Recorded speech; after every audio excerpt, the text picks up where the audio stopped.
primeira coisa que eu queria falar era sobre o Bétega.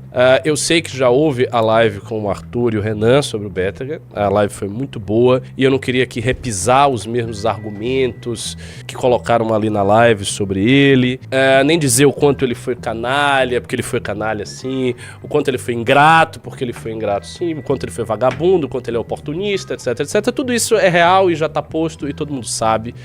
Mas eu queria falar algumas coisas a respeito da militância do MBL e como a gente organizou o nosso trabalho e por que que esse desdobramento, com tudo que aconteceu, me revela o sentido do que foi a Academia MBL e me revela o sentido do que é a militância do MBL. Eu estava, para quem não sabe, eu estava na reunião, fatídica reunião que a gente fez com o Renan e o Núcleo do Paraná. Muitas pessoas do Núcleo do Paraná, que eu nem sei se ainda são do Núcleo do Paraná, porque isso já tem um tempo, na reunião, primeira reunião, que foi para indicar o Bétega para ser candidato do MBL, não nessa última eleição que ele ganhou, mas na eleição passada que ele perdeu, né, na eleição de 2022. E eu estava nessa reunião e eu me lembro perfeitamente de como foi a reunião e de qual era o espírito da coisa que a gente construiu. A militância do MBL, como vocês conhecem, ela vem desde o princípio do movimento. No início do movimento, lá atrás, em 2014, 2015, ser um militante do MBL significava ser um voluntário, como ainda hoje é para muita gente, mas nós não tínhamos imediatamente uma perspectiva de eleição, de emprego. A gente fazia o trabalho de militância com o objetivo de construir a manifestação pelo impeachment. A nossa primeira eleição, ela se deu em 2016, portanto, quase 2 anos após o surgimento do MBL. Isso significa que todos os militantes que se integraram ao movimento naquela época eram basicamente voluntários imbuídos de uma visão idealista que queriam tirar o PT, que queriam tirar a Dilma. Era assim que a gente se colocava, era assim que a gente fazia. Eu me lembro bem das primeiras manifestações que eu organizei lá em Salvador e da dificuldade que era organizar aquilo ali. Porque pensem vocês o seguinte, a gente não tinha a menor ideia de como organizar a manifestação, nós de Salvador, nós não sabíamos. O núcleo da Bahia era um núcleo de pessoas inexperientes em política prática, a gente não tinha conhecimento de como organizar um ato político, um ato público, do que fazer e tal. E a gente foi aprendendo com muita dificuldade. E era algo que custava muito, era muita energia que a gente empregava naquilo ali. Era um estresse imenso para conseguir fazer a manifestação acontecer. A gente ficava absolutamente nervoso antes do dia. Então eu me lembro que a primeira manifestação que eu fiz, a de 12 de abril, nossa, eu quase não dormi no dia anterior, porque eu não tinha a menor ideia se a manifestação ia ter muita gente, se ia ter pouca gente, se ia ser um fracasso, se ia ser um sucesso. Felizmente foi um sucesso. Mas a gente não sabia, e nós entramos no MBL, todo mundo daquela geração, que hoje tem muito poucas pessoas que ainda estão no MBL, todo mundo daquela geração entrou com uma mente idealista, né? Não havia essa perspectiva de eleição, ou de emprego, ou qualquer coisa do tipo. Com o passar do tempo, o movimento foi se profissionalizando, né? Ele foi adquirindo mais estrutura, a gente disputou a primeira eleição em 2016, colocamos o Holliday como vereador em São Paulo em 2016, algumas pessoas foram eleitas pelo MBL em outros estados em 2016 já. Essas pessoas simplesmente saíram do movimento. Quando a onda bolsonarista começou a crescer muito, essas pessoas, né, vazaram e foram aí se associar com o Bolsonaro, mas a gente conseguiu eleger algumas pessoas. E ao longo do tempo, o MBL foi se profissionalizando cada vez mais, foi ficando cada vez mais sólido na sua estrutura interna. E aí veio uma grande novidade, e é sobre essa novidade que eu queria falar um pouco. A novidade foi a Academia MBL. A gente criou a Academia MBL em 2020, salvo engano, em 2020. E eu tive uma participação muito grande na criação da academia. Basicamente, eu posso dizer que 80% do trabalho da academia, dos primeiros anos da academia, foi feito por mim e pelo Ian. Nós dois montamos a academia. Nós montamos os novos núcleos do MBL. Eu lembro de ter tido um trabalho imenso junto com o Carratu. E assim, quando você trabalha com o Carratu, o negócio é o seguinte. Você tem 2 trabalhos. O primeiro trabalho é o seu trabalho, o segundo trabalho é você fazer o Carratu trabalhar. Porque eventualmente, é verdade, eventualmente o Carratu não quer fazer algumas coisas, tem umas coisas que ele quer fazer, mas algumas coisas ele não quer fazer, e aí fica difícil, você tem que ficar impelindo o cara a fazer aquilo ali, E ele não queria fazer essa estruturação de núcleos, ele não estava muito alegre em fazer isso, porque era um estresse muito grande, além de ser um trabalho assim, muito minucioso. Então eu lembro, Ana, de ter analisado um a um mais de 1000 grupos de WhatsApp, para ver um a um o que está funcionando, o que não está funcionando, como vai ser, se apaga e se não apaga. E no final nós apagamos mais de 800 grupos de WhatsApp que eram inúteis. Construímos esses grupos, que muitos de vocês que são militantes estão neles, o grupo da onça, os grupos verdes do executivo, os grupos brancos de coordenação, os grupos azuis de apoiadores, até as cores, o estilo dos grupos, a hierarquia, a pirâmide dos grupos, que vem do grupo principal da Nacional, passando pelos grupos dos coordenadores, passando pela militância, chegando apoiador, chegando nos grupos de executivos, grupos verdes. Tudo isso foi criado, isso eu não veio do nada. E isso foi criado por mim, pelo Ian, tá? Fundamentalmente. Então a gente teve um trabalho imenso de fazer isso. E na época, o grande objetivo, o grande propósito de fazer o que a gente fez, era dar à militância um suporte e uma estrutura para que a gente evitasse justamente que as pessoas chegassem no MBL, se valessem do nosso trabalho, da nossa estrutura e fossem embora e simplesmente nos usassem. A partir desse momento, a militância do MBL passou a ter uma relação para com a Nacional muito mais sólida, uma relação muito mais formalizada. Então a gente criou o primeiro ano da academia, em que as pessoas tinham uma série de matérias e tinham que fazer um monte de atividades nas suas equipes, aquelas equipes que a gente denominou, né, de nomes totêmicos, né? Então, Javalis do Terror, Águias da Liberdade. Então, as pessoas ficavam naquelas equipes, elas tinham que fazer um monte de coisa ali dentro. Então, tinha as atividades, tinha todas as avaliações, você tinha que ser avaliado, a pessoa ia ver se você estava fazendo bem, se você estava fazendo os vídeos e tal. Este trabalho, que nos custou muita energia e que foi assim, uma coisa fundamental, criou os núcleos novos do MBL, tal como eles existem até hoje, né? E a partir disso, a gente começou a perceber que algumas pessoas se destacavam. Então, algumas pessoas que estavam ali nos núcleos tinham destaque, né? Conseguiam gravar bem um vídeo, faziam uma Mamãe Falei muito bom, tipo o Costenaro era um cara que se destacava lá no Rio de Janeiro. Tinha um outro cara que vocês não conhecem, em Natal, que se destacava. Esse cara, inclusive, se destacou antes do Faustino. Foi um cara que se destacou antes do Faustino, chamado, acho que era, Igor Ryan, alguma coisa assim. Era um cara de Natal que se destacou antes do Faustino e que a gente achava que ia ser o porta-voz de Natal, mas terminou sendo o Faustino por um motivo. Faustino se tornou porta-voz de Natal ao invés desse cara, porque este cara não foi leal conosco. Este cara achou que a gente, não como Bétega, mas ele achou que a gente estava indo para um caminho que ele não gostava, ele começou a se afastar, foi se afastando e seguiu a vida dele. Em minha opinião, uma decisão muito errada, porque se ele tivesse sido porta-voz, talvez ele tivesse aí, né, proeminente e tal, enfim.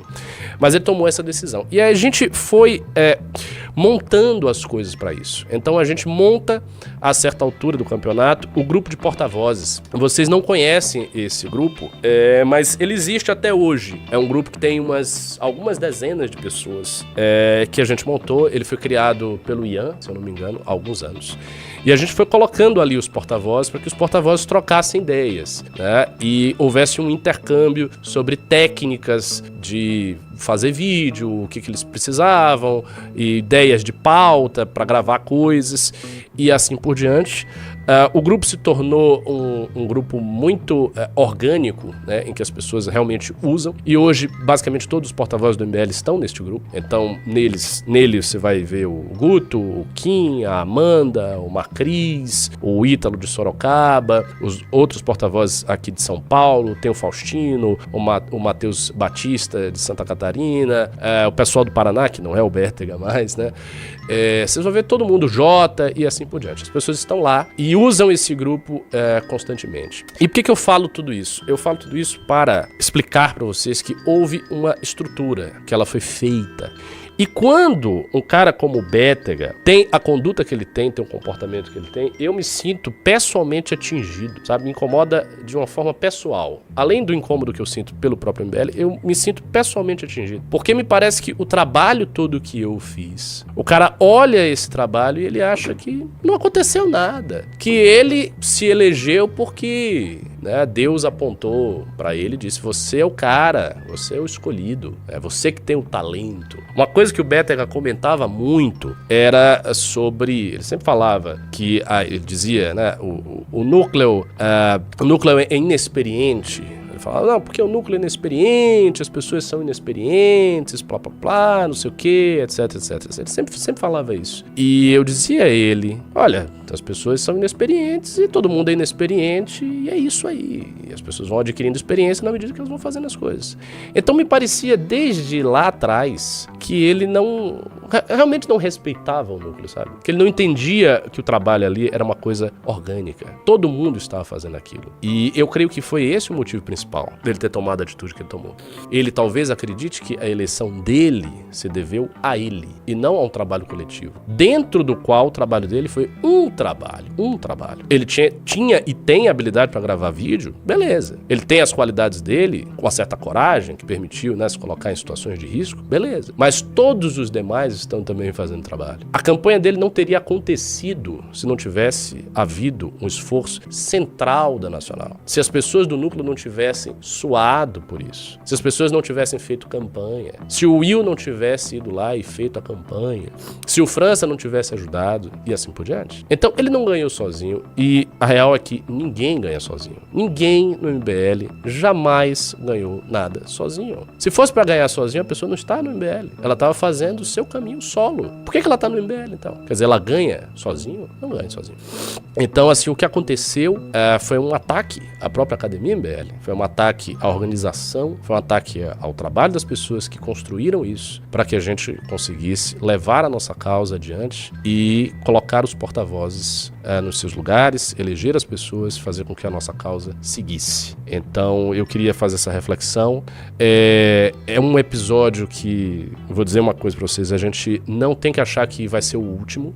Não vai ser o último. Sinceramente, vocês estão me assistindo, assistem o Renan e tal. Não vai ser o último. Não vai ser o último. Futuramente, nós teremos mais traições. Eu já tô dizendo, não tô apontando pra ninguém, ela até olhou assim. Mas assim, quanto maior ficar o movimento, quanto maior for o partido, é inevitável, né? Haverá. Mas o partido ajuda, dificulta realmente, você tem uma estrutura formal, mas haverá porque as pessoas traem partidos, as pessoas saem. Hoje a política brasileira é uma política que tem muito pouca fidelidade a qualquer tipo de causa. As pessoas não entram na política por causa, e isso eu não preciso ficar dizendo, porque obviamente vocês sabem disso, né? Então, as pessoas não estão entrando na política por causa de causa. Se você olha o perfil de um partido típico do Centrão, é um partido com muito pouca causa, com muito pouca ideologia e com vários interesses ali, que são interesses pessoais, interesses regionais, e esses interesses é que dão o tom do partido. As pessoas vivem a vida partidária em função desses interesses. É muito raro achar uma agremiação partidária do Brasil que ainda tem um norte ideológico.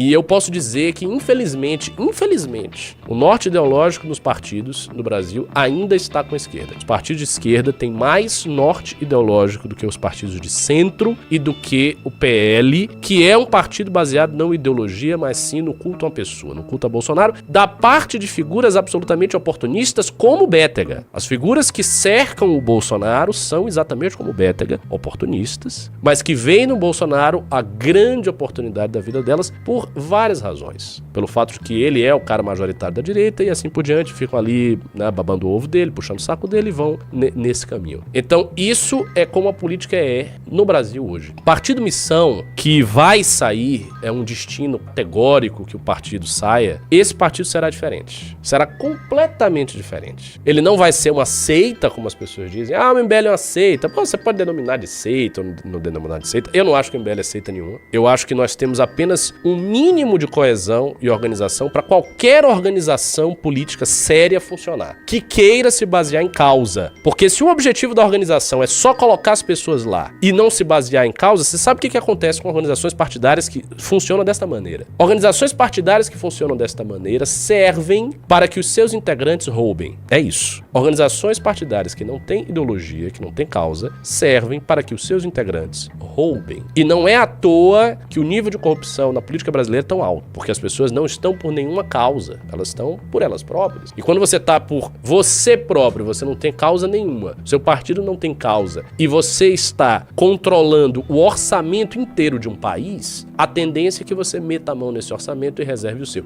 Principalmente quando esse é um comportamento, quando é uma prática, partilhada pelos outros, partilhada pelas pessoas que estão no seu mesmo contexto, pelos seus colegas, pelos seus correligionários de partido.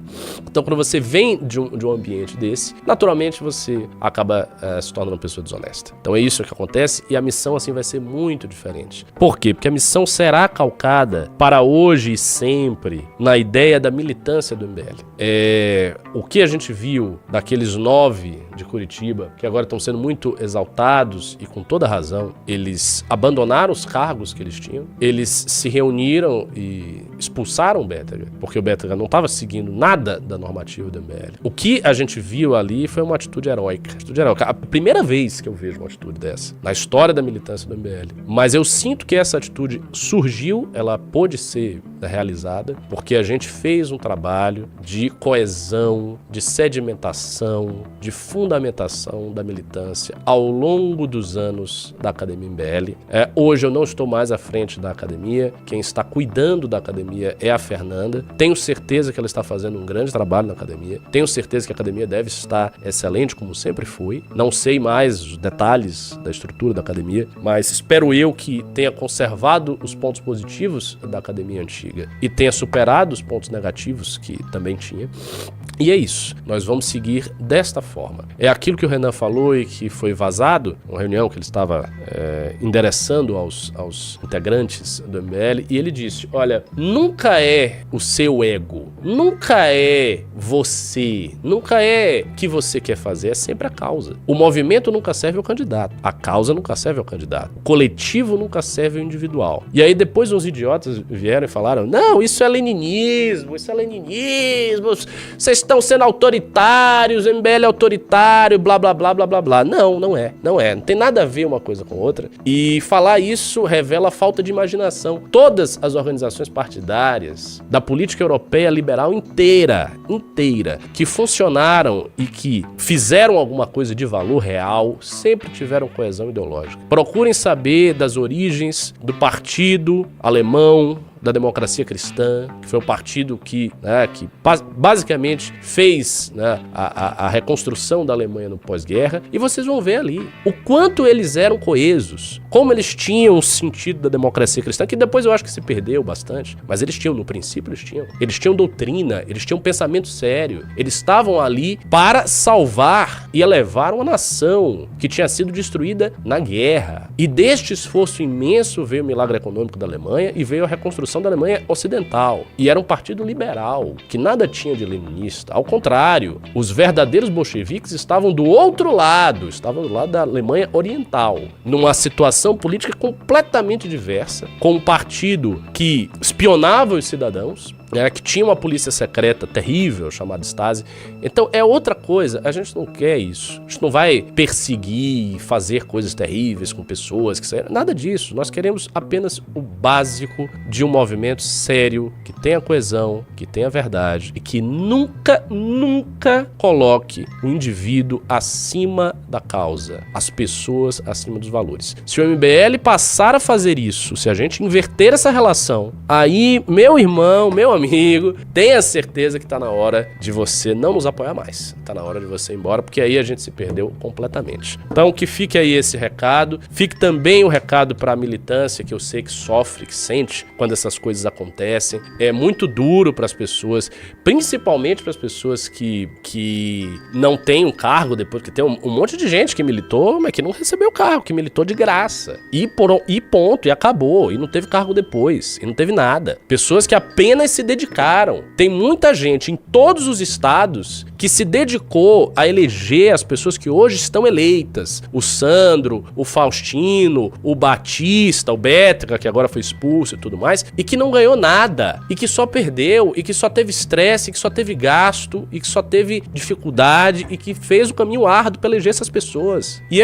essas pessoas fizeram isso porque elas acreditam no projeto. Elas acreditam no projeto. Então, eu sei que é duro para essas pessoas. É uma dor que elas sentem de ver esse tipo de coisa acontecer. Mas eu também devo dizer que vai acontecer mais. E que é isso. E que o ser humano é desse jeito. O ser humano, ele é um ser complicado, né? É um ser decaído, como dizem os cristãos, depois do pecado original. E eu aproveito em falar em cristianismo pra gente ir pra pauta do dia, que é o conclave, a eleição do novo Papa. Mas vamos falar um pouco sobre o Papa. Já teve alguém que falou sobre a eleição do Papa, conclave? Acho que não, né? O Renan falou ontem, saiu um pouco antes da live dele. E aí, igual comentou. Eu quero comentar um pouquinho, eu quero fazer uma análise. Bom, eu não sou católico, eu sou muçulmano, mas entendo alguma coisa da história da igreja. Aí eu queria fazer uma análise, mas eu quero começar pelo tweet do meu amigo André Luiz. Eu tenho um amigo, o André, coloca aí na tela. Ele vai achar curioso que eu tenha citado ele nessa live, porque o André não é do MBL. O André é de um outro movimento, Sol da Pátria, um movimento nacionalista, mas ele fez uma análise que eu acho que é uma das melhores análises que eu vi assim, na internet brasileira sobre a eleição do Papa. Eu estou ouvindo muitas coisas e lendo muitas coisas que não tem absolutamente nada a ver, dizendo que o Papa está alinhado com os Estados Unidos, com o MAGA, com o trumpismo. Não é por aí. Absolutamente não é assim. E algumas questões também que são menos relevantes, mas que são colocadas como se fossem muito relevantes. E essa análise aí do André, eu acho que ela resume perfeitamente bem os pontos centrais desse pontificado. Vamos lá, André Luiz. A trajetória de Prevost e o nome que escolheu não tem nada de sutis. Pelo contrário, gritam o perfil do novo Papa. Os católicos romanos terão um pontífice que dará continuidade ao foco de Francisco em questões sociais, na crítica ao capitalismo, na defesa dos pobres e dos imigrantes. Ao mesmo tempo, será também mais conservador em temas morais, principalmente no ímpeto de inclusão de gays que os liberais tentaram impor recentemente na Igreja Romana. Deixa eu comentar isso aí. Eu não sei se vocês sabem, mas o Papa Francisco, ele fez uma... Eu não sei se foi uma encíclica, foi uma bula, enfim, não sei qual é a natureza do documento, mas foi um documento chamado Fidúcia. E esse documento, Fidúcia, ele permitia que os clérigos abençoassem casais que não eram casados regularmente, né? Casados de acordo com a linha do matrimônio católico. Não eram casados, de fato, dentro da igreja, mas permitia que esses sacerdotes abençoassem esses casais. E isso deu muito pano pra manga, porque essa bênção, ela podia ser dada tanto a casais que haviam se casado depois do divórcio, quanto a casais homossexuais. E especialmente esse segundo grupo, os casais homossexuais, isso deu uma treta muito grande. Então, por exemplo, na igreja da África, né, nas igrejas católicas de África, os bispos e clérigos africanos, eles se recusaram. Teve quase uma racha por conta disso. Porque se entendeu, os setores mais conservadores da igreja entenderam que isso era, não digo uma aceitação, uma alteração do dogma católico a respeito da homossexualidade, mas de alguma maneira uma tolerância excessiva às práticas homossexuais. Os católicos que tinham a posição de Francisco respondiam dizendo que não se tratava de aceitar a prática homossexual. Aliás, o Papa Francisco tem declarações muito duras sobre a prática homossexual, porque a mídia costuma esconder, né, essa imagem de que Francisco foi um Papa ultra progressista. Alguns até dizem um Papa comunista. Isso é falso. Francisco teve uma pastoral jesuítica baseada em certos princípios que estão em conformidade com a doutrina da igreja. Ele não fez nada que tenha rasgado a doutrina da igreja de fato. Ele não fez. Existem declarações do Papa anterior, né, o Papa falecido, contra a prática homossexual, declarações bem pesadas, dizendo que é uma prática horrenda, que é um pecado muito grave e tudo mais, declarações da Igreja Católica, mas certos setores entenderam que isso era uma licença indevida. E isso deu uma confusão muito grande, uma tensão muito grande na igreja. Então o André acredita que esse novo Papa, ele será mais... não, Ricardo, a bênção era para a pessoa, não para o relacionamento. Sim, você fez uma distinção correta. A bênção era para a pessoa, mas era para o casal. Então, veja, imagine o seguinte, você está abençoando, tem um casal, são duas pessoas, você está abençoando aquilo ali. O que isso está transmitindo? Você está transmitindo uma bênção para aquelas duas pessoas que estão num estado de pecado grave. Então, o casal homossexual está em pecado grave. E essa interpretação, ela deu, sim, uma confusão grande, especialmente na igreja africana. Aí ele segue. Apesar de toda a proximidade com Francisco, o bispo Prevost recebeu a fidúcia supplicans de maneira fria. Não a criticou publicamente, demonstrando lealdade a Bergoglio, mas tampouco a saudou. Diz que ela tinha de ser implementada, levando-se em conta o contexto cultural de cada região. Ou seja, praticamente concordou com os bispos africanos que, em sua rebelião pública, simplesmente alegaram ser impossível abençoar pares homossexuais no continente. Então, é de se esperar que esse Papa não dê mais gestos como o Francisco deu nesse sentido. Ele é um Papa mais moderado, então eu acho que ele não vai nessa linha. Essa é uma linha que fraturou muito a Igreja Romana, e a gente tem que lembrar o que é uma igreja, né? A Igreja de Roma é uma instituição que perdura há mais de 2000 anos. Ela é uma instituição muito antiga, muito venerável historicamente falando, e isso significa que qualquer mudança que haja em termos da igreja deve ser sempre lida, e eles sempre se esforçam para ler, como uma continuidade com o magistério infalível da igreja. A doutrina da igreja é oficialmente imutável, ela não muda, ela não se altera, ela não é suscetível à alteração histórica. Então isso significa que tudo o que acontece na igreja é visto como uma continuidade daquela doutrina primordial, da doutrina, digamos assim, primitiva, que estava contida desde o início na igreja. Então, vou dar um exemplo. Houve o Concílio Vaticano II. Né? Os católicos, as pessoas entendidas de catolicismo, sabem que existiu esse concílio. Foi um concílio ecumênico pastoral, chamado Vaticano II. E o Vaticano II propôs, entre outras coisas, um adornamento, né? Uma aproximação com a modernidade, sob certos aspectos. Não com a modernidade, mas uma aproximação com o mundo tal como ele era. E introduziu uma série de mudanças aí, mudança na missa, algumas mudanças, né, litúrgicas, algumas padronizações litúrgicas para o Concílio Vaticano II. E há duas interpretações básicas do concílio.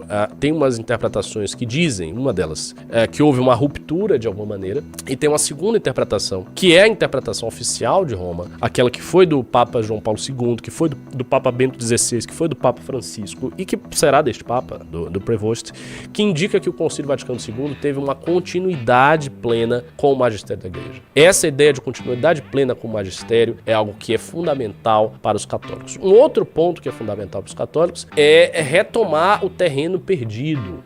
Sabe-se que a Igreja Católica perdeu um certo terreno na América Latina por conta da ascensão do evangelicalismo, né, dos movimentos evangélicos oriundos dos Estados Unidos, que aqui no Brasil, por exemplo, tem já uma participação muito expressiva da composição religiosa brasileira. Então o Brasil é hoje cerca, eu acho que de 30% ou 40% de evangélicos nós temos no Brasil, e a igreja foi perdendo terreno, e não apenas no Brasil. Isso é um fenômeno que acontece em vários lugares do mundo, em vários lugares da América Latina.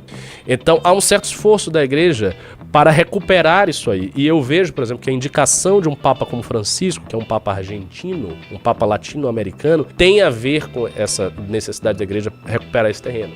Agora, a indicação de um Papa americano, e detalhe, o Prevost é um Papa americano, mas ele fez a carreira eclesiástica dele no Peru. Então ele é um cara que estava no Peru, ele foi bispo de uma diocese do Peru, e a indicação desse Papa eu acho que é um esforço da igreja de, né, recuperar esse terreno perdido aqui na América Latina. Isso não vai passar, mas vou seguir. Por trás disso, a aposta na sinodalidade. Em seu primeiro discurso, o novo Papa diz que o caminho da igreja sinodal será mantido. Este parece, sem dúvida alguma, o novo projeto do Vaticano, embora ainda não se saiba exatamente como o papado vai se articular nessa nova igreja sinodal que quer fazer nascer e que não sabe muito bem como trazer à luz. Isso é o seguinte, a sinodalidade é a noção de que a Igreja Católica deve se voltar para a sua base. Ou seja, ao invés de nós termos uma igreja top-down, em que o Papa, enquanto figura monárquica, né, decide as coisas e as impõe de cima para baixo, a igreja estaria ali à escuta dos fiéis, à escuta do clero, né, à escuta do clero regular, monástico. É uma igreja que se volta à escuta, que se volta à comunhão.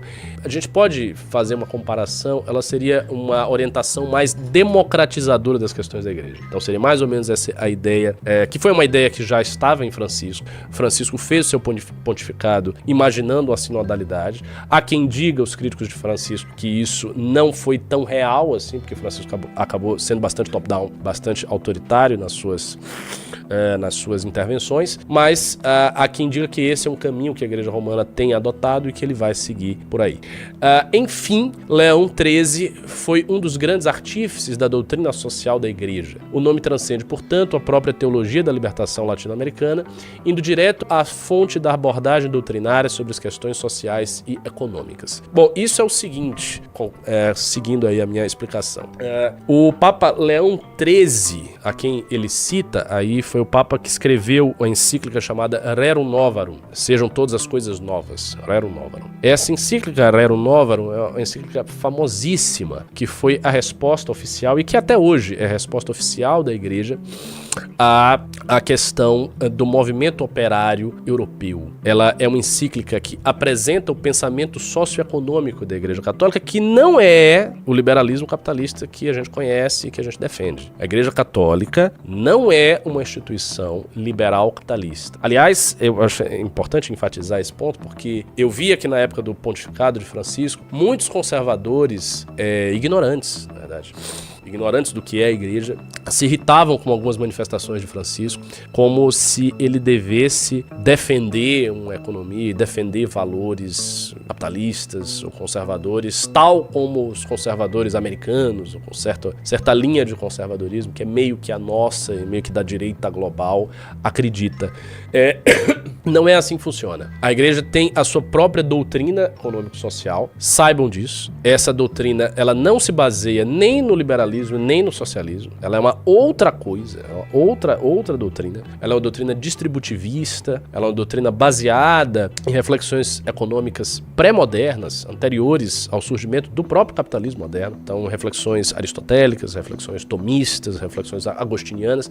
Essa é a base fundamental para a doutrina social da Igreja. Então, não é uma doutrina liberal capitalista e nunca foi. Nesse sentido, quando a gente lê na Fratelli Tutti, que Francisco escreveu, a famosa encíclica, e eu tive a oportunidade de ler essa encíclica, justamente a propósito da morte do Papa, quando a gente lê algumas críticas muito duras que ele faz à economia atual, à pobreza, à desigualdade, tudo, não se pode enxergar isso como, não, ele está sendo esquerdista, o Papa esquerdou, agora o Papa é comuna, está lendo muito Karl Marx, não tem nada a ver. Na realidade, o que ele está falando é sobre a doutrina social da Igreja. A doutrina social da Igreja é outra coisa, não é liberalismo, não é socialismo, não é comunismo.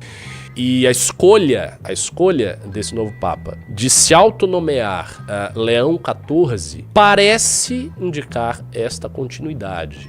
Leão XIII, além de ter sido autor da Rerum Novarum, foi também autor da famosa Aeternis Patris, em que ele basicamente refunda o tomismo. Então, o grande movimento neotomista, que consiste na tentativa de recuperação do pensamento de São Tomás de Aquino, atualização do pensamento de São Tomás de Aquino, que é o principal filósofo da escolástica católica, para os dias atuais, esse movimento recebeu um enorme impulso de um documento oficial que o Leão XIII escreveu, que foi a Aeternis Patris.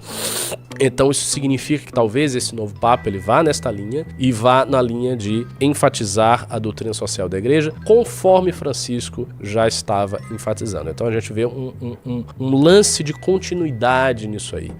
Próximo, pode descer um pouquinho.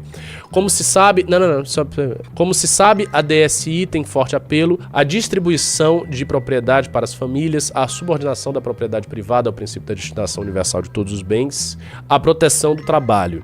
Ela faz uma crítica muito explícita tanto ao liberalismo quanto ao comunismo, reivindicando outra via de organização da sociedade.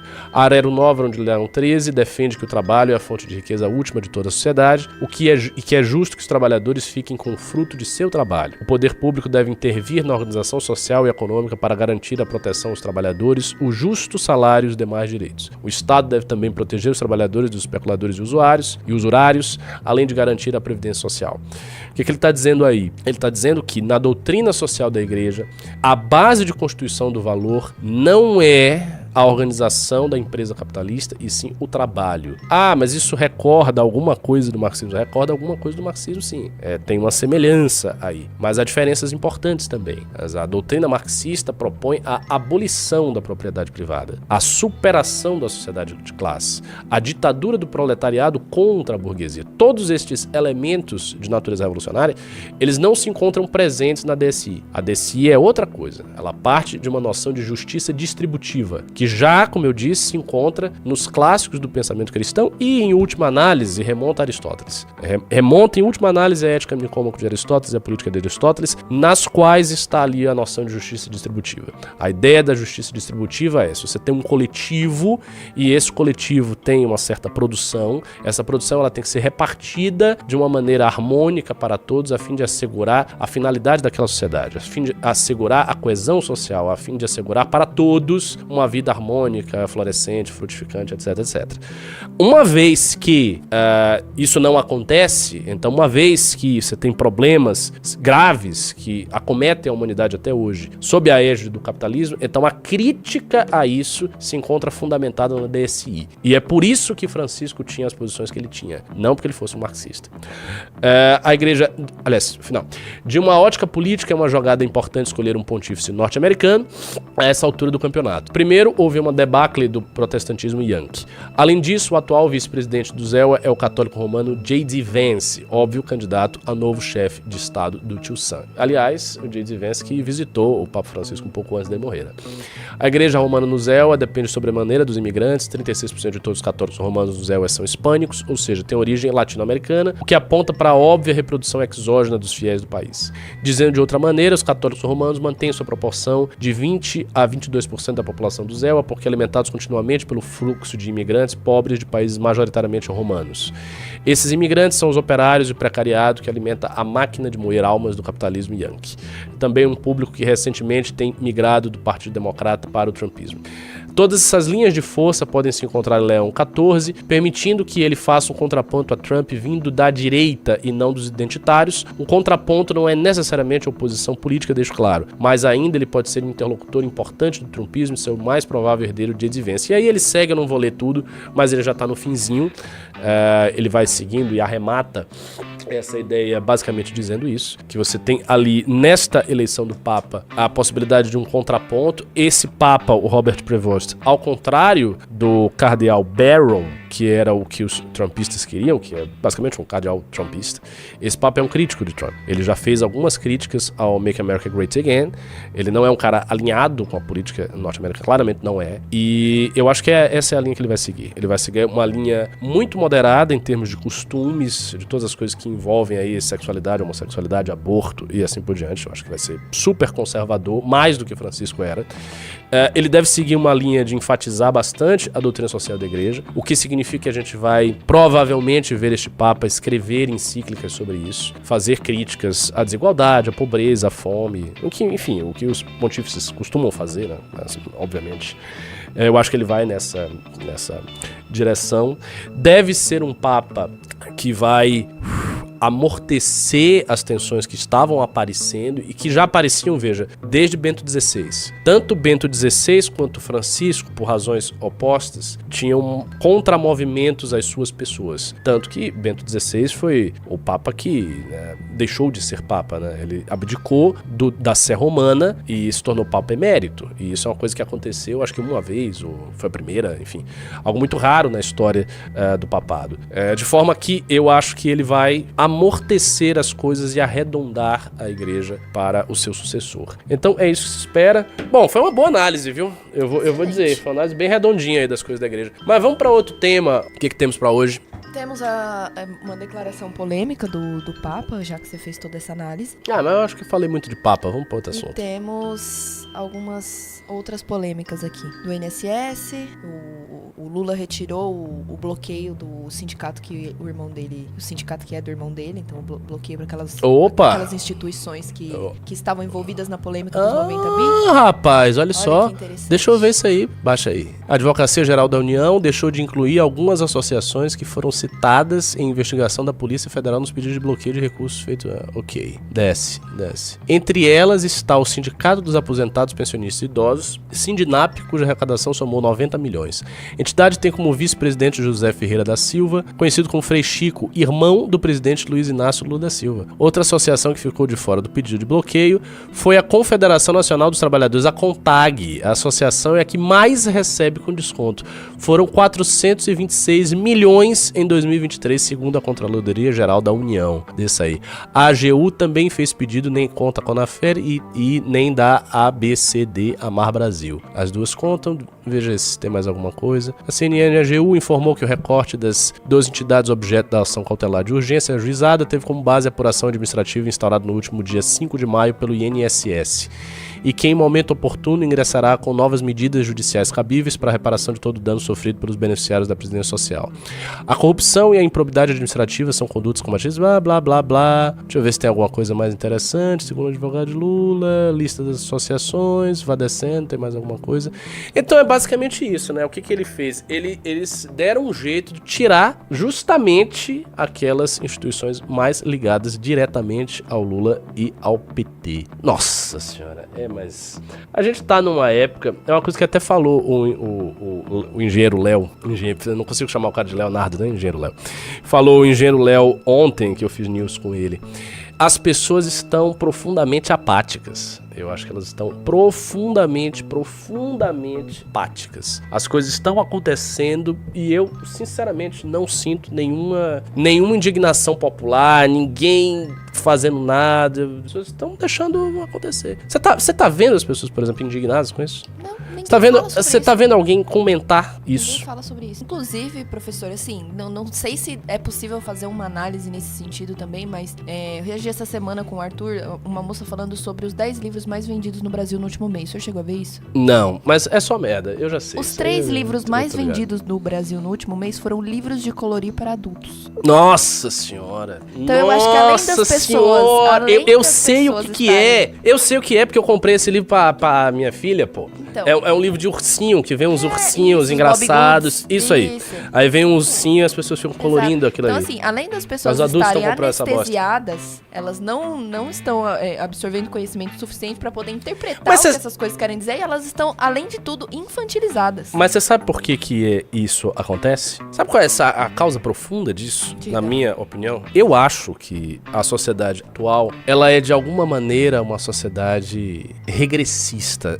Ela tem... Como é que eu vou explicar isso? É como se as pessoas estivessem regredindo psicologicamente mesmo. Elas estivessem, sim, sabe, volta... Não, mas é uma coisa psicológica mesmo. Quando você estuda psicologia, existem patologias psíquicas que consistem em você não conseguir sair de fases infantis, fases que você tem que sair para se tornar uma pessoa adulta, se tornar uma pessoa madura. Eu acho que há algo na cultura, pelo menos ocidental, que está segurando as pessoas em fases de muita imaturidade. As pessoas estão se tornando muito infantilizadas e bobas. Por exemplo, esse negócio do bebê reborn, que tá aí, é uma coisa... Isso. Quer dizer, são mulheres adultas que não têm filhos, que ficam brincando de boneca. Sim. São pessoas adultas que estão brincando de boneca. Outra coisa, a galera vai ficar puta comigo. Mas entenda bem. Videogame. Opa. Ah, mas eu gosto... Beleza, você gosta de jogar, eventualmente. Eu também jogo. Eu joguei um pouco do Elden Ring. É legal, de vez em quando. Mas tem muita gente aí de 20, 30 e tantos anos que passa todos os dias jogando videogame. O cara passa horas e horas e horas a fio. Sabia? Não, mas foi cancelado. Aí não, sabia que... Não, professor. Mas é isso mesmo, senhores. Só que vocês são nerds dos gamers. Eu jogo também videogame, mas é exatamente o que a gente conversou essa semana na live. O problema é que, assim, o problema não é as pessoas pintarem livros, o problema não é a pessoa fazer uma coleção de pintar livro eu acho que é problema. O problema não é a pessoa jogar videogame, o problema é a pessoa só fazer isso. É absurdo a gente ter os 3 livros mais vendidos do Brasil, os 3 mais vendidos serem livros de pintura. Mas... Não tem problema você pintar uma coisa ou outra de vez em quando. Eu acho. A gente tem que combinar que tá exagerado. É igual o videogame. Pô, se o cara só faz isso da vida... Mas eu não consigo conceber um adulto. Não consigo conceber um adulto pegar um livro de colorir, porque não é que o adulto tá aprendendo a pintar. Isso é outra coisa. Você tá uma tela lá, você tá aprendendo a pintar ou desenhar. Bom, isso é bacana. Mas não, a pessoa tá pegando um livro de colorir com um ursinho num jardim. Literalmente é isso. A pessoa tá ali vendo um ursinho no jardim e tá pintando o ursinho e achando graça e passando horas da sua vida pintando um ursinho. A mesma coisa com joguinhos. Eu sei que vocês não gostam porque vocês são viciados, todos vocês, vários de vocês, são viciados em joguinhos. Vocês ficam, joguinho, no celular, joguinho. Isso é coisa de retardado. Isso é coisa de abestalhado. É sério mesmo. Pelo amor de Deus, você não pode fazer disso o centro da sua vida. Se você é adulto, o centro da sua vida tem que ser coisa de adulto. E coisa de adulto... Não é. É diferente de hobby. As pessoas estão confundindo as coisas. Existem hobbies que são apropriados para pessoas maduras.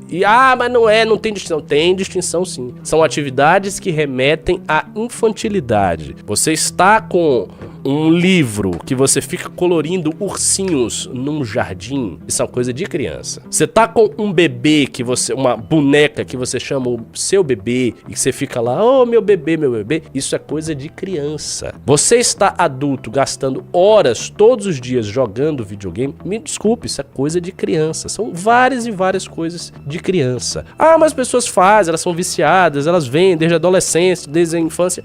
Mas continua sendo coisa de criança. Continua sendo coisa de criança. Essa é real. E isso é uma das. E se você for observar, você vai ver. A sociedade está se tornando infantil. Aí vocês estão falando de criar banda aos 40 anos. Não, banda é coisa de adulto, cara. Me desculpe, banda não tem nada a ver. Você tocar, você fazer motocross como o Arthur gosta, isso é coisa de adulto. Agora, ficar jogando Dota como o Kim gosta de jogar é meio coisa infantil, sim. Pô, como é que não é? É lógico que é. É lógico que é. É claro que há um elemento infantil de você perder tanto tempo jogando um jogo de videogame. Sinto muito. E eu gosto de videogame. Videogame é legal. Às vezes eu pego um jogo e eu fico viciado, tá? Mas é uma coisa infantil. É uma coisa infantil, não tem como negar.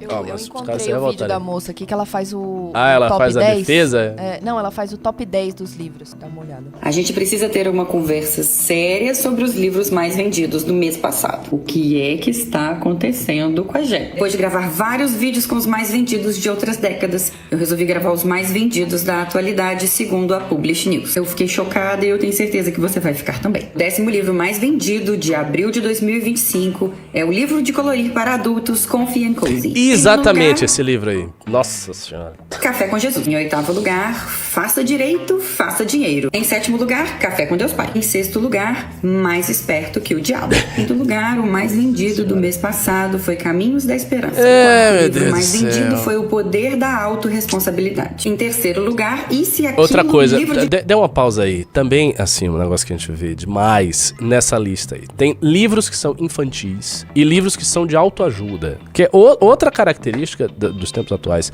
As pessoas, elas estão muito fodidas psicologicamente, elas estão muito mal. Porque elas precisam ficar consumindo a autoajuda o tempo inteiro. Então, assim, a quantidade de livros que são editados no mercado editorial todos os anos, de autoajuda, é assim, dá, sei lá, o escritório inteiro do MBL de livros sobre isso. E são livros que falam basicamente as mesmas coisas. Que, tipo, tem um livro de autoajuda.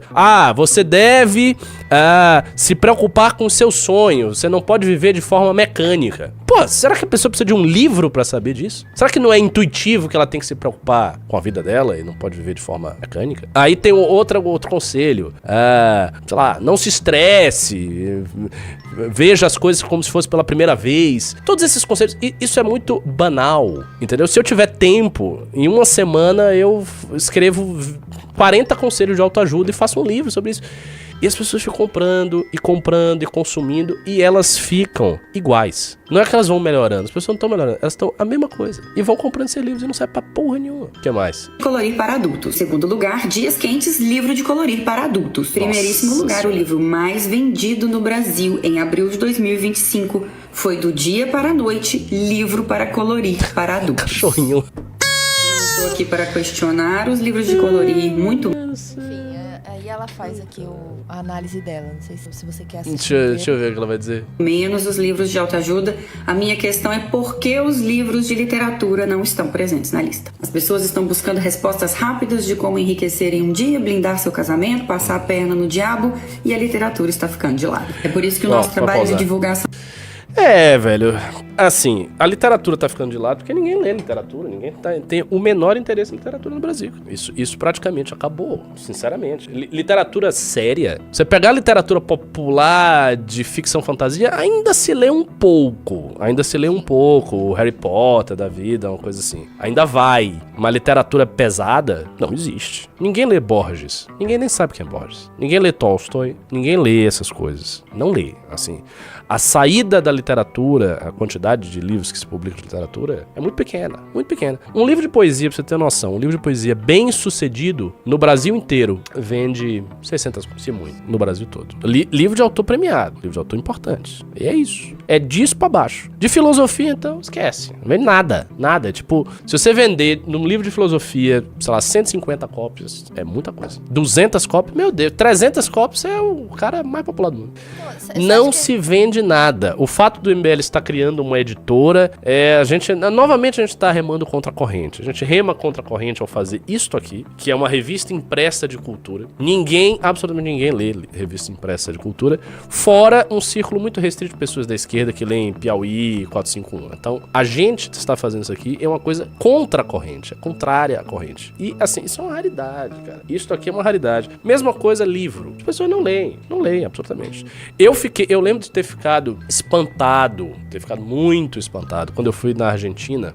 E eu fui lá pra Argentina e passei um tempo em Buenos Aires. Passei mais de uma semana em Buenos Aires. E eu via que, às vezes, num quarteirão só, tinha 3 livrarias abertas. 3 livrarias grandes abertas. E não eram livrarias de coisas genéricas. Eram livrarias mesmo. Tinha uma, inclusive, que era assim. Tinha um quarteirão, era uma livraria esotérica, uma livraria de artes e uma livraria de várias coisas. As 3 estavam abertas, as 3 estavam cheias. Tinha gente entrando, saindo, pegando livro, comprando. Que eu entrei na esotérica, era imensa. Tinha um monte de coisa que a gente não acha aqui no Brasil, absolutamente. Muita coisa traduzida aí, muita coisa islâmica traduzida, sufi e tal. E aí eu fui olhar lá a livraria e tinha uma galera entrando, tinha uma galera saindo, tinha uma galera pegando os livros. Então você sente em Buenos Aires que há uma vida cultural, que as coisas estão acontecendo, que tem círculos de pessoas cultas conversando, trocando, sabe, ideias, impressões sobre as coisas que leem. No Brasil, isto não existe. Por que você acha, professor? Vários motivos. As razões disso aí... A primeira razão é a nossa educação ser um fracasso absoluto. A educação brasileira não é que ela é ruim, ela já ultrapassou o nível que você pode qualificar de ruim. Ela não existe. A educação brasileira é uma farsa. É uma farsa, entendeu? A educação pública é farsa mesmo, tal. A educação privada é um pouco melhor, mas é uma educação toda voltada para fazer o Enem. Antigamente, na minha época, para fazer o vestibular. Então, assim, você tem basicamente os últimos anos da educação de qualquer escola privada, qualquer colégio privado.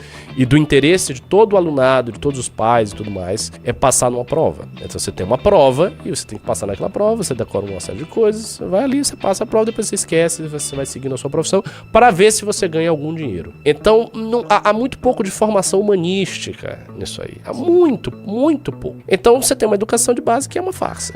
A segunda razão é que a dita cultura literária no Brasil morreu. Isso é uma coisa que eu já falei várias vezes em news. Vamos lá, vou citar nomes que vocês todos conhecem, você conhece. Carlos Drummond de Andrade, né? Conhece? Cecília Meirelles, Graciliano Ramos, Jorge Amado, Guimarães Rosa, aí tem outros mais obscuros, Juscelino Greenwald, não sei se vocês vão conhecer, Antônio Calado, mas tem João Cabral de Melo Neto, que escreveu Morte e Vida Severina, Paulo Leminski, enfim, dá pra citar vários aqui. Estes caras que vocês conhecem, ela conhece, as pessoas conhecem, estas pessoas existiram todas, elas viveram numa mesma época, elas se conheceram, elas escreviam em jornal. Quando você abre um jornal da década de 50, da década de 60, 70, até 70, o que você vai ver é grandes escritores conhecidos que escreviam em jornal. Todo mundo lia, todo mundo sabia. Era uma cultura que estava viva. As pessoas tinham uma referência. Existia isso aí, existia uma cultura que era viva. Agora, vamos lá, hoje, me citem aí os grandes poetas brasileiros hoje. Putz. Você sabe algum? Não sei nenhum. Mas você sabe quem é Drummond? Ah, não, claro. Lógico. Claro. Por que você não sabe quem tá vivo hoje? E vou te falar, professor, eu lembro de ter estudado ou visto pelo menos algo sobre essas pessoas na escola há 10 anos. Eu tenho uma irmã que é 10 anos mais nova que eu, e ela está estudando na mesma escola que eu, praticamente com os mesmos professores. Ela não vê isso. Na mesma escola, com os mesmos professores, porque mudou a grade e sabe quantos dias de aula ela tem por semana? 3. Ela tem 3 dias de aula? 3 dias de aula. E não é uma escola pública, é uma escola semi-privada, a rede SESI, né? Então, assim, na minha época eu estudava, fazia o ensino médio. Fazia o ensino médio de tarde, fazia o Senai de manhã. Hoje ela faz ensino médio segunda, terça e quarta só de manhã e quinta e sexta o dia inteiro no Senai. Ela não estuda nenhuma dessas coisas. Não estuda literatura, malemar estuda história. É muito. Mas eu acho que aí é uma peculiaridade. Eu acho que se for olhar, na média, os colégios, eles têm bastante aula, é um pouco diferente. Mas eu digo, e os poetas, escritores de hoje? Não existe. Vocês estão aqui no chat. Eu citei vários nomes que vocês conhecem, vocês sabem. Pode não ter lido, mas vocês têm a noção de quem é Graciliano Ramos, Drummond, Cecília Meirelles, Manuel Bandeira e tal. Tá, hoje, os escritores vivos hoje, grandes escritores importantes do Brasil, hoje.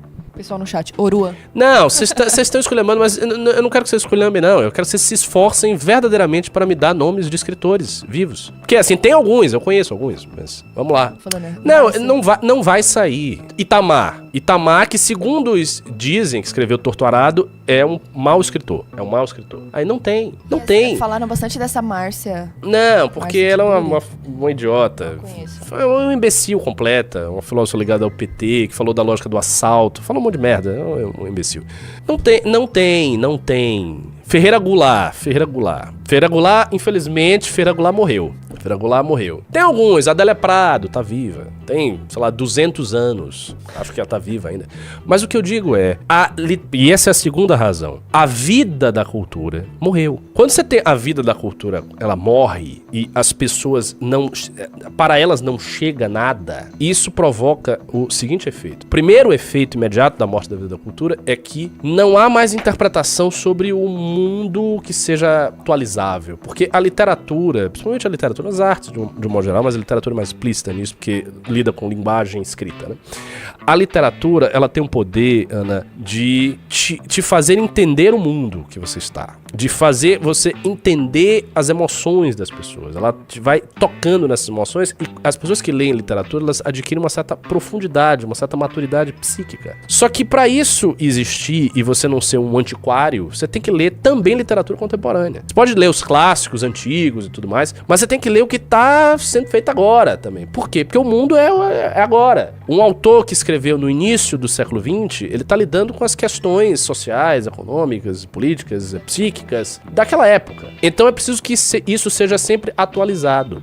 A experiência humana, embora ela seja estruturalmente idêntica, porque o ser humano é idêntico desde sempre, ela também muda. Ela é idêntica estruturalmente, mas ela vai mudando de acordo com os estímulos do ambiente. O ambiente muda. Novas questões aparecem, né? Novas tecnologias surgem e alteram a vida das pessoas. A família de hoje não é igual à família de 50 anos atrás, que não é igual à família de um século atrás. Então tudo isso faz com que as coisas mudem. Mas você não vê a literatura viva no Brasil. Então, como você não vê a literatura viva no Brasil, as pessoas não conseguem acessar essa dimensão. Elas não acessam essa dimensão. Então, essa é a segunda questão. Então, a primeira é a educação, que é uma farsa completa. A segunda é a morte da cultura. Quando vem essas duas questões, aí vem uma terceira. Essa terceira é derivada destas duas e derivada da economia quebrada do Brasil e todos os problemas econômicos que a gente tem. Livro no Brasil se tornou impagável. Ele está cada vez mais caro. Então você vai comprar um livro, às vezes um livro basicamente simples, você vai gastar R$120. Isso, minha gente, um cara que ganha um salário mínimo é 1/10 do salário dele. Esse cara não vai comprar esse livro, obviamente. Ele não tem dinheiro para comprar isso. Ele tem que pagar a conta de luz. Ele não vai comprar um livro. Então começa a ficar muito caro. E aí vem uma quarta questão, além de estar muito caro e, portanto, você ter uma desvantagem econômica, também a quarta questão é, não há nenhuma vantagem social para quem lê. Porque qual é a distinção aqui? Antigamente, há muitas décadas atrás, no Brasil e no mundo inteiro, a leitura fornecia algumas habilidades que eram prezadas socialmente. Então, se você lê um livro sobre a história do modernismo paulista, né, como o São Paulo se constituiu, Semana de Arte Moderna, blá blá blá, lá. As meninas, todas as meninas que eram da sua idade e tal, elas sabiam francês, elas tocavam piano, elas tinham mais ou menos uma noção da literatura romântica do século XIX, meninas que tinham grana, obviamente, tô falando povão, mas as elites eram distintas do povo e tal, também por uma distinção cultural. Pierre Bourdieu, que é um grande sociólogo francês, ele fala disso no livro dele, A Distinção. A cultura erudita, clássica, canônica, servia para você cortar, digamos assim, a sociedade em camadas e para você fazer com que a elite tivesse os seus emblemas de autopertencimento. A elite tinha os seus emblemas de autopertencimento, não apenas na grana, mas também na cultura. Hoje não. A elite tem todos os seus emblemas de autopertencimento não na cultura e só na grana. Então não é que a elite desapareceu, a elite continua aí. A galera que tem grana, continua tendo grana, meu irmão. Tem muito milionário. Só que estes milionários, e eu não tô nem falando da galera que vem da favela e que se torna rica, tipo jogador de futebol. Aí beleza, o cara veio da favela e se torna rico. É difícil ele adquirir cultura depois. Tô falando uma galera de classe média alta e de classe alta mesmo, de berço e tal. Esta galera não tem mais a cultura como símbolo de nada, não é emblema de nada. Ou o cara, o playboy e tal, que vem de família rica, que vem de família que mora na Faria Lima, que o pai é investidor, que tem fundo de investimento e tal. Esse cara quer saber de carrão e de sair por aí pegando todo mundo e tomar cachaça e ir pra descer pra BC e se divertir. E é só e acabou. Não é que a elite antes não fazia isso, era ascética. Obviamente ela fazia. Mas o que eu digo é que o emblema da cultura não existe mais. Então não há nada que distinga, que separe muito uma mina de 25 anos que faz medicina numa faculdade cuja mensalidade é 20 mil reais de uma guria que ganha 2 mil reais sendo caixa de supermercado. O que distingue uma mina, que é essa que eu descrevi de elite, de uma mina pobre é basicamente o seguinte: a mina de elite tem acesso a uma educação melhor, mas essa educação não inclui formação humanística, ela inclui aprendizado de habilidades práticas, passar em certos exames e para entrar em certas faculdades concorridas e daí fazer dinheiro, fazer money, tá? Isso que ela tem. Ela mora em um lugar que a outra mina não mora, ela tem produtos de beleza que ela usa, skincare, que a outra mina não tem, né? Ela tem dieta, portanto, em geral, ela é mais gata, ela é muito mais gata, ela é muito mais bonita do que a outra menina que caixa do supermercado, não tem a mesma vida. Mas o emblema da cultura, a distinção da cultura não existe mais, porque antes existia. Antes esta mina riquinha aqui era uma mina que aprendia francês, que tava lá tocando piano, que ia ao teatro e tal. Hoje não é mais, porque isso não é mais relevante socialmente. E a perda da relevância social se dá quando aquela inclusão da cultura, ela não tem mais por que existir ali. Ela não é uma coisa que, sabe, separa ninguém. Então não tem sentido para um determinado círculo de pessoas, um extrato da sociedade cultivar isso. Não há mais sentido, né? Por exemplo, as pessoas, isso era muito comum, os caras aprendiam poesia porque eles queriam pegar mulher. Isso pra nós hoje é uma coisa ridícula. Ninguém vai aprender poesia pra pegar mulher. Você vai escrever um poema pra mulher, a mulher vai dizer que você é um viado, você é um idiota. Isso não tem... Tipo, pô, o cara tá emocionado aqui, tá me mandando um poema, esse maluco. Não tem nada a ver, não faz sentido isso. Mas antes fazia. Tem uma série sobre Juscelino, ex-presidente do Brasil, e o Juscelino era um pegador, era um grande, o cara tinha uma lábia e tal.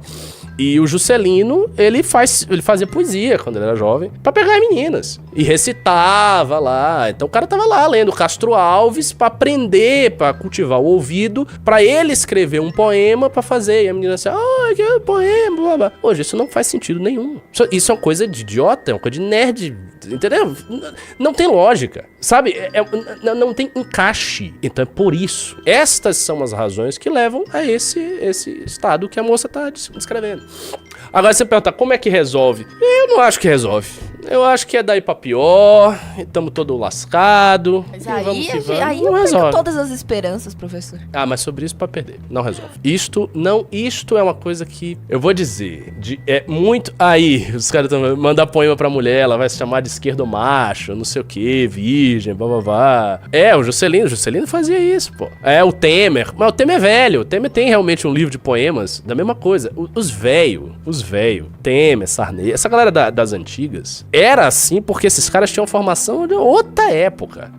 Era a outra mentalidade. entendeu? E quando eu falo isso, eu tô falando assim, é a inserção da cultura na vida das elites econômicas, que hoje não tem. Hoje elite econômica e cultura são coisas completamente à parte. Ah, mas significa que não existe cultura nenhuma? Não, também eu não tô chegando a esse ponto. Existe alguma cultura, mas esta alguma cultura, ela tá aonde? Aonde é que essa cultura está? Basicamente, hoje, ela está confinada a pessoas que estudam profissionalmente a cultura. Então, nos círculos de estudo profissional da cultura, né, no âmbito da filosofia, da galera que estuda muito seriamente o que eu faço, né, estuda filosofia, blá, blá, você vai achar uma galera que lê, você vai achar. No âmbito das pessoas que trabalham com literatura, poetas, profissionais, você vai achar círculos culturais. No âmbito de quem trabalha com artes plásticas e gosta muito de artes plásticas, você vai achar. Então, alguma coisa existe, mas é algo muito mais nichado, está muito mais ali naquele círculo. E ele não consegue reverberar direito para o resto da sociedade. E aí o resultado é esse aí. Este é o resultado que a gente vê. São essas coisas, essas imbecilidades aí.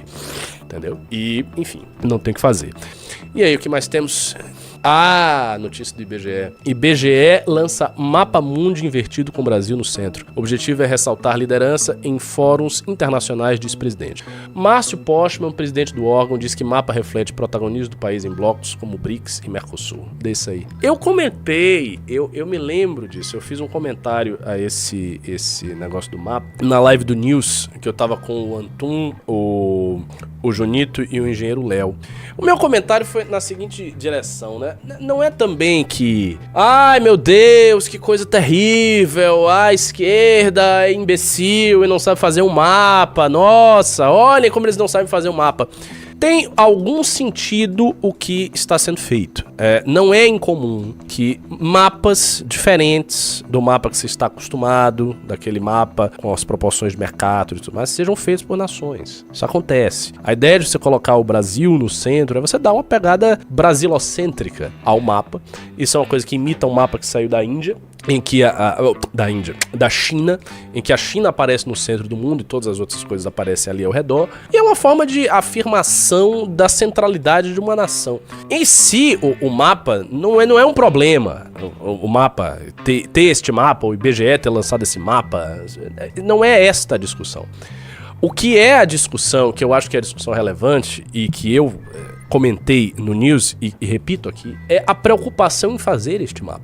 Por que nós temos a preocupação em dar um emblema de centralidade ao Brasil, quando o Brasil não tem centralidade nenhuma? O Brasil não tem centralidade nenhuma, sabe? Essa preocupação é completamente desnecessária. Completamente desnecessária. Porque esse mapa não vai ajudar o Brasil a se tornar um país com alta produtividade. Porque a gente não vai conseguir ter uma educação, a gente estava comentando aqui a educação do Brasil, que é uma bosta, boa, porque tem esse mapa. A gente não vai conseguir, né, ter uma cultura viva, porque a gente tem esse mapa. Os nossos poetas não vão nascer porque surgiu o mapa do Postman e o mapa tem um Brasil no meio. E aí daí vai nascer um novo Carlos Drummond de Andrade por conta do mapa. Então o mapa não interessa. O mapa, sabe, tanto faz ter esse mapa, não ter esse mapa. Isso é irrelevante. Isto é completamente irrelevante. E eu vejo, sinceramente, que o Brasil tem estado há muito tempo num caminho do supérfluo. Todas as discussões, quase todas, mas quase todas as discussões que são travadas, discussões públicas que são travadas no Brasil, são discussões sobre o fútil, são discussões sobre coisas que não interessam minimamente. A gente tem longas discussões e polêmicas, você pode ver, por exemplo, a quantidade de assuntos irrelevantes que as lives, nossas lives tratam, porque, não que as nossas lives sejam relevantes, nossas lives são relevantes, mas nós tratamos de assuntos irrelevantes porque o Brasil está mergulhado em assuntos irrelevantes. Como o país está mergulhado em assuntos irrelevantes e as pessoas dão uma excessiva atenção a assuntos irrelevantes, a gente fica sempre discutindo coisas irrelevantes. Por exemplo, tem alguns dias, a grande discussão que a esquerda brasileira estava fazendo era sobre a Erika Hilton, porque a Erika Hilton se sentiu ofendida porque no passaporte americano dela estava lá que ela era homem. E aí, porque a Erika Hilton é homem, não é homem, será que é e não é, e blá babá. Recentemente a gente tá discutindo esse negócio. Mulher fica brincando com uma boneca. Aí diz, não, porque a boneca. E vai. E você vai de irrelevância em irrelevância. Logicamente, isso faz parte do jornalismo contemporâneo, que é lançar coisas irrelevantes, mas que de alguma maneira chamam a atenção, para obter a atenção de um público que gosta das coisas e que fica acompanhando bobagens. Isso é normal. Mas no caso do Brasil, essas coisas elas tomaram a frente de tal modo do debate público que o debate público é basicamente só isso. Basicamente só isso. Você não tem um debate público sério no Brasil. Sobre praticamente nada. Então, esse mapa, o que o mapa me chama a atenção é isso. Aí, por exemplo, faz a comparação, mas a China fez... Senhores, a China se tornou relevante. Muito. A China é a segunda maior potência do mundo. A China é uma competidora de igual para igual com os Estados Unidos. Entendeu? Então, quando a China faz um mapa em que a China está no meio, isso é uma declaração de poder. Porque esse poder se baseia não no mapa, mas se baseia na realidade da economia chinesa, das realizações chinesas, da tecnologia chinesa, da força chinesa, da posição chinesa na geopolítica mundial, que aumentou imensamente desde a era Deng Xiaoping. Então, quando você faz um mapa assim, no caso da China, isso reflete, isso reverbera, isso tem um vínculo com a realidade daquele país. No caso do Brasil, não. É o Brasil no meio. Ah, beleza, o Brasil no meio, o Brasil no centro. Então, eu tô entendendo. Tudo gira em torno do Brasil, o Brasil é o centro. Tá, mas quem é que acha que o Brasil é o centro? Outra coisa, o BRICS.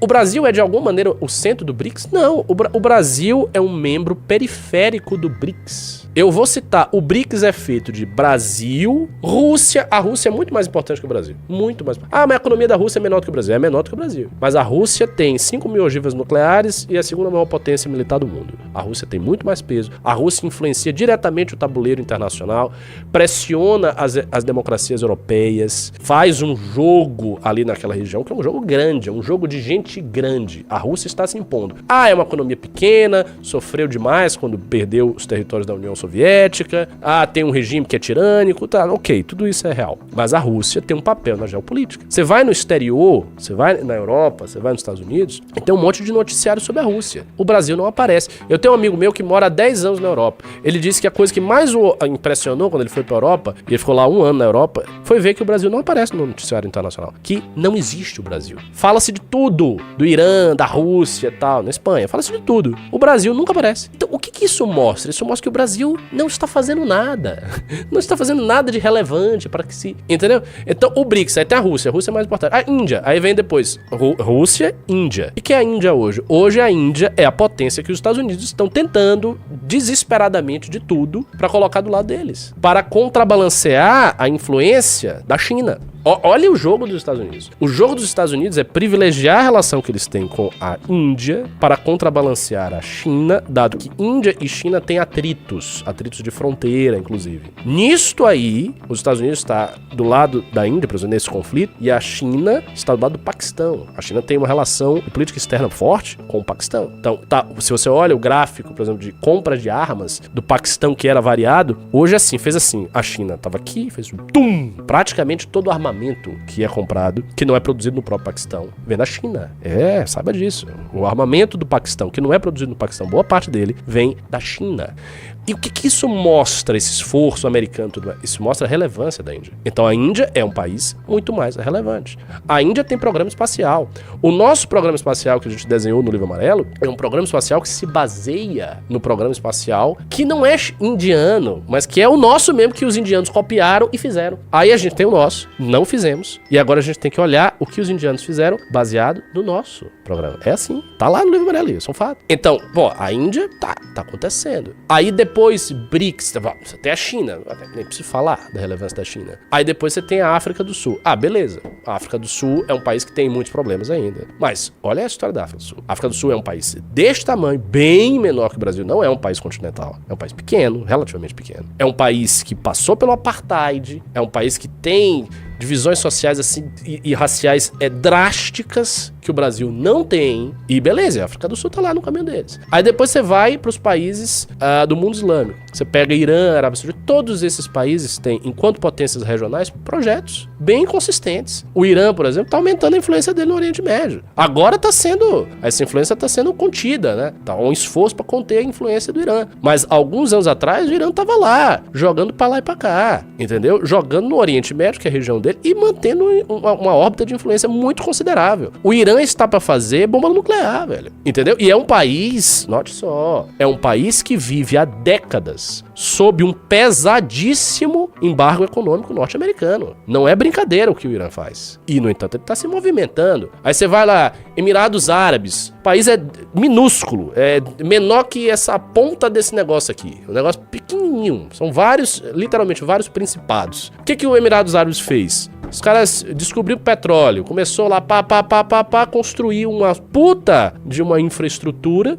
Hoje é um lugar que vai ricaço pra cacete. Então, um dos grandes destinos turísticos do mundo hoje é Dubai. Todo mundo com grana quer ir pra Dubai, nos Emirados Árabes, para curtir Dubai e pra fazer negócios no Dubai. Dubai é um lugar que se faz negócios, gente muito rica vai para Dubai fazer negócios em Dubai. Então, eles tiveram a habilidade, a inteligência política, de pegar a vantagem que eles tiveram e de fazer da vantagem natural, né, um modo deles darem um salto e se tornarem hoje um hub empresarial, que é o Emirados Árabes. E outra, o Emirados Árabes joga. Politicamente falando, o Emirados Árabes é um rival do Catar. Eles têm duas políticas muito diferentes. A política do Emirados Árabes é tentar estabelecer monarquias islâmicas em vários países, que sejam aliadas deles. E a do Catar é promover revoluções democráticas, como foi a Primavera Árabe. A Primavera Árabe aconteceu, entre outros fatores, graças à intervenção do Catar. E contra o que o Emirados Árabes queria, né? E tá lá o Emirados Árabes jogando. O Emirados Árabes tem uma posição, por exemplo, hoje, que é muito complicada do ponto de vista da UMA com Israel. É uma posição muito próxima a Israel e os Emirados Árabes. E o Brasil? E o Brasil? Porque aqui eu citei vários países. E o Brasil? Agora veja, Ana, veja o que é o Brasil. Que é o Brasil em termos de potencial. O Brasil é um país tão continental, tão grande, né, quanto China, Rússia e Índia, que são os países, né, tem uma população tão grande quanto esses países. Menor, tá, ok. A Índia e China estão bem destacadas em termos de população, mas o Brasil tem uma população considerável, mais de 200 milhões de pessoas. O Brasil é um país muito rico em recursos naturais. Não tão rico quanto a Rússia, não tão rico quanto talvez a Índia, mas bem rico em recursos naturais. O Brasil tá aí. O Brasil não tem os problemas raciais que a África do Sul tem, né? Que me perdoem os adeptos do racismo estrutural, Silvio Almeida e companhia, mas o Brasil não é igual à África do Sul. O Brasil não teve apartheid. Então, o Brasil não tem isso. O Brasil não tem, olha só, o Brasil não tem embargo econômico com o Irã. Sabia disso? O Brasil não tem embargo econômico. Todo mundo pode comercializar com o Brasil. Não tem um único embargo no Brasil. Ninguém tá embargando o Brasil. Mas não pode com tal país, porque o Brasil... Não, o Brasil pode comercializar com o que ele quiser.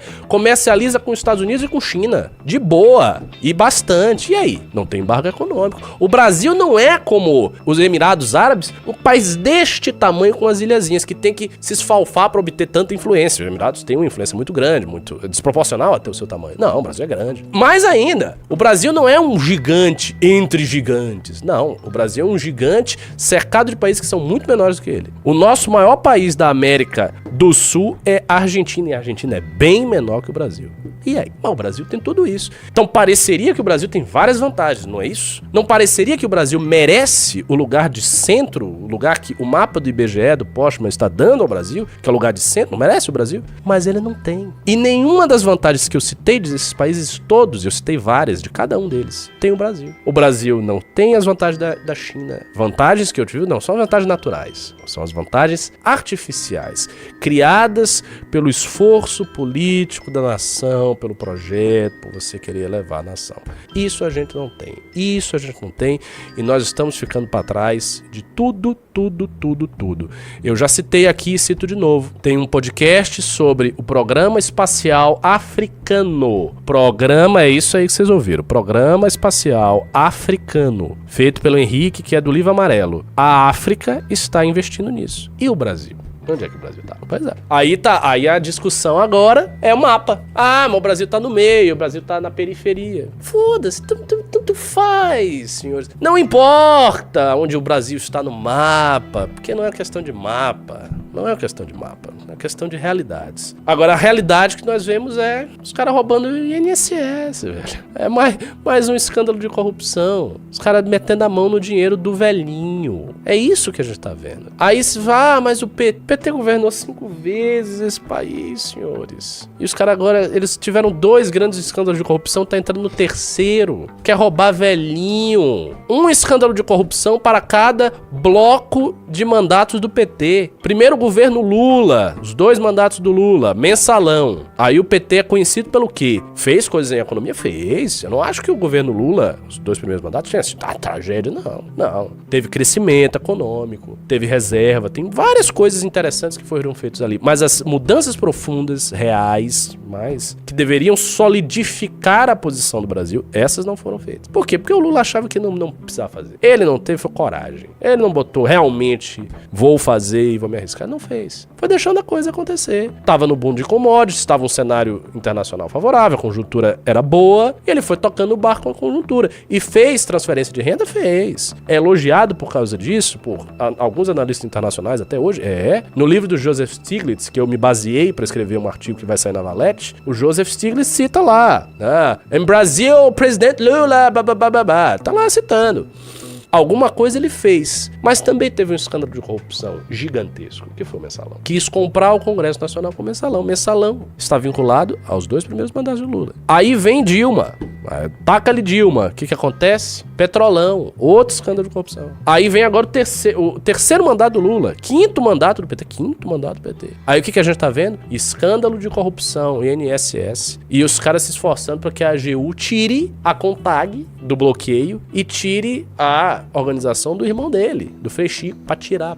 Deixa lá sossegado, né? Bota. É isso. População pintando livrinho. É a população. É isso, a população. E pintando livrinho. E sabe, vou pintar o urso. Enfim.